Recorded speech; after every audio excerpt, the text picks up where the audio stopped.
আচ্ছা আমি বুঝলাম না ভিড় এত মোটা লাগতেছে কেন? বি তো বলদ, ও যদি আমার ট্রিক্স ফলো করতো তাইলে আর মোটা লাগতো না। আমি এমন একটা ট্রিক্স ফলো করছি যেটাতে আমি সব রকমের ড্রেস আমি আমার আর্মিদেরকে শো করতে পারবো। খালি দেখবি, দেখা যাইবো কারে বেশি হ্যান্ডসাম লাগে। আমার কথাটা তো বিশ্বাস করলো না, সময়টা আমি সময়ই দেখাই দিমু।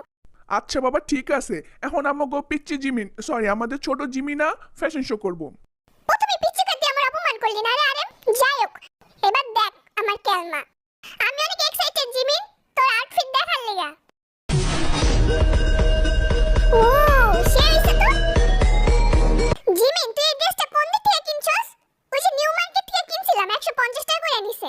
এত কম দামে কেমনে পাইলি? ওইটা তুই বুঝবি না বিল্লি। লাভ ইউ আর্মি, আমার সবাই ভোট কইরো ঠিক আছে? প্যান্টটা ডোলা হইছে। বুঝেছি তুই একটু কম দামে কিনছি না, এর লিগে আর কি প্যান্ট একটু ডোলা পড়ছে, ব্যাপার না, বিল দিয়ে ঠিক করে দিছি। হইছে হইছে, সস্তা বাড়িতে নিয়ে পস্তা। এইভাবে বেজ্জতি। হ্যাঁ এইবার দেখ প্লে বয় যাইবো।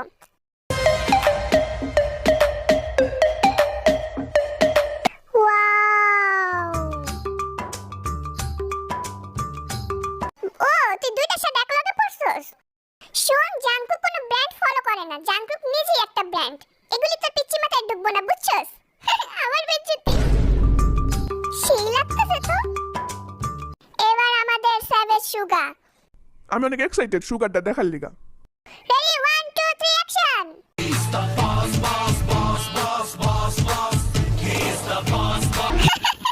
কি রে, তুই কি ফায়ার সার্ভিসে যাবি নাকি কাজ করতে? না কেস কাউটে যাবি, বুঝতেছি না তো ড্রেসটা দেখা। তুই কি ভাবছস সবার থেকে ইউনিক থাকি আমি? না না, আসলে সুগার একদম পুরো বস